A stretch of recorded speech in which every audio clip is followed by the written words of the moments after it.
नमस्कार, न्यूज़ 18 के digital platform पर आपका बहुत स्वागत है। मैं हूं आपके साथ अंशिका पाठक। प्रदर्शनकारियों को मदद भेजने का लॉलीपॉप देकर ट्रंप ने बैकडोर से खामेनेई के साथ समझौता कर लिया। बताया जा रहा है कि उन्होंने तेहरान फोन लगाया था और रात करीब 1 बजे ऐलान कर दिया कि वो ईरान पर अटैक नहीं करेंगे। हालांकि ट्रंप ने इस डील के लिए शर्त रखी, जिसे ईरान ने सूरत निकलते ही पूरा भी कर दिया। इस कॉल का खुलासा ईरान के राजदूत अमीरी मोगदाम ने किया है। उन्होंने फोन कॉल पर हुई सारी बातचीत भी डिटेल में बताई है। उन्होंने इस राज से भी पर्दा उठाया है कि ट्रंप अटैक करते करते अचानक पीछे कैसे हट गए। तो ट्रंप ने क्यों भेजा मैसेज, अब इस पर आते हैं। पाकिस्तान में ईरान के राजदूत रजा अमीरी मोगदाम ने ईरान अमेरिका के बीच चल रहे टेंशन के बीच बड़ा खुलासा किया। उन्होंने बताया कि ट्रंप ने व्हाइट हाउस से रात के करीब 1 बजे ईरान को संदेश भिजवाया था कि हम ईरान पर हमला नहीं करना चाहते। अमेरिका ने ईरान को हालात कंट्रोल में करने और संयम बरतने की चेतावनी देते हुए कहा कि अमेरिकी हितों को निशाना न बनाया जाए। ट्रंप ने इस मैसेज में खामेनेई की उस सजा को कैंसिल करने की शर्त रखी जिसमें प्रदर्शनकारियों को फांसी होनी थी। इसके बाद ट्रंप का मैसेज सभी अधिकारियों को सर्कुलेट कर दिया गया, जो पाकिस्तान में ईरानी दूत तक भी पहुंचा। इसके बाद ईरान की तरफ से सुबह होते ही ऐलान शुरू हो गए थे कि प्रदर्शनकारियों की फांसी को रोक दी गई है। इस बीच मानवाधिकार संगठनों ने चौंकाने वाला दावा किया है, जिसके मुताबिक ईरान में मौत का आंकड़ा बढ़ चुका है और अब तक 3000 से ज्यादा लोगों की मौत हो चुकी है।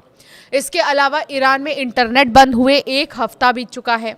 अमेरिकी राष्ट्रपति डोनाल्ड ट्रंप चाहते थे कि ईरान पर तुरंत एक्शन लिया जाए। उन्होंने इसके संकेत भी दिए जब कहा कि प्रदर्शनकारी संस्थानों पर कब्जा करें, हम मदद भेज रहे हैं, लेकिन अचानक से उनके सुर नरम पड़ गए। गुरुवार सुबह वो कहते नजर आए कि ईरान अब प्रदर्शनकारियों को फांसी नहीं देगा, हमें भरोसा है कि वो ऐसा जारी रखेगा।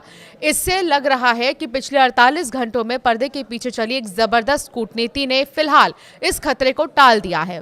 इस पूरे घटनाक्रम में 4 अरब देशों, जिनमें कि पहला तो सऊदी अरब है, दूसरा कतर, ओमान और मिस्र ने संकट मोचक की भूमिका निभाई है।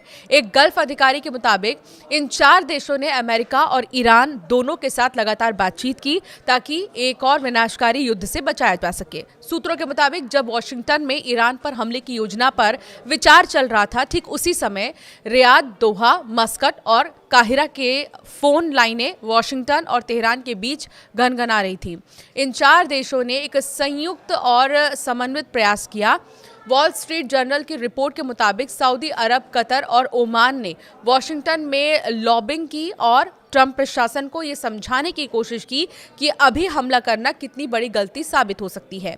इन 4 देशों ने अमेरिका को बहुत स्पष्ट और कड़े शब्दों में चेतावनी दी। उन्होंने वॉशिंगटन को बताया कि अगर ईरान पर हमला हुआ तो इसके परिणाम सिर्फ मिडिल ईस्ट तक सीमित नहीं रहेंगे, पूरा क्षेत्र अस्थिरता की आग में जल उठेगा। युद्ध का असर तेल की कीमतों और ग्लोबल सप्लाई चेन पर पड़ेगा, जिसका सीधा असर अंततः अमेरिका की अपनी अर्थव्यवस्था पर भी होगा। इन देशों का तर्क था कि एक नया युद्ध उन आर्थिक सुधारों और स्थिरता को बर्बाद कर देगा जिसे हासिल करने के लिए ये क्षेत्र पिछले कुछ सालों से संघर्ष कर रहा है। 48 घंटे की डिप्लोमेसी का असर हुआ। गुरुवार को देखने को मिला राष्ट्रपति ट्रंप जो हैं, जो पहले हमले के लिए तैयार दिख रहे थे, उन्होंने अपना रुख बदल लिया। उन्होंने नरमी दिखाई। उन्होंने संकेत दिया कि उन्होंने फिलहाल ईरान पर हमले का फैसला टाल दिया है।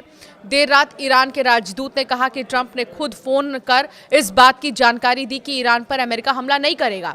सार्वजनिक रूप से ट्रंप ने इसका कारण ये बताया कि ईरान में प्रदर्शनकारियों की हत्याओं में कमी आई है और स्थिति थोड़ी शांत हुई है। लेकिन रक्षा विशेषज्ञ और राजनयिक सूत्र ये मानते हैं कि ट्रंप के पीछे हटने की असली वजह इन 4 सहयोगी देशों का भारी दबाव और चेतावनी थी।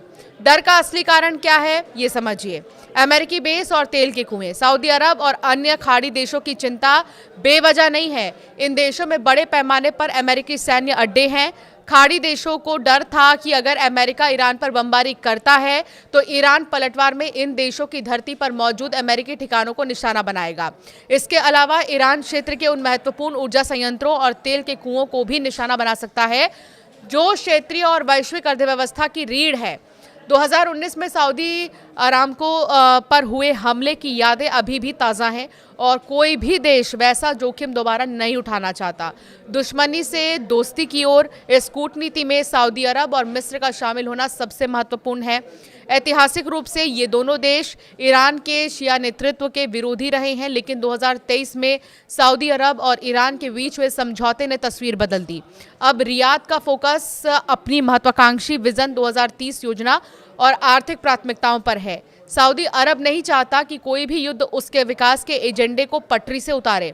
वहीं ओमान और कतर पारंपरिक रूप से पश्चिम और ईरान के बीच मध्यस्थ की भूमिका निभाते रहे हैं। कतर और मिस्र ने हाल ही में इजराइल हमास युद्ध में भी अमेरिका के साथ मिलकर मध्यस्थता की है, जिससे वॉशिंगटन में उनकी बातों को वजन दिया जाता है।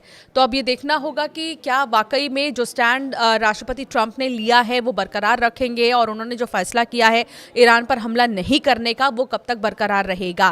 क्योंकि आर्थिक तौर पर भी अगर देखें तो ट्रंप को बहुत ज़्यादा नुकसान हो सकता है। अगर एक बार भी हमला किया तो ईरान जो पलटवार करेगा उससे बहुत ज़्यादा नुकसान हो सकता है। इस बीच ये 4 देश जिसका जिक्र अभी हमने किया इस वीडियो में, वो संकटमोचक के तौर पर सामने आए हैं। आपकी राय क्या है इस पर हमें ज़रूर कमेंट कर बताएं।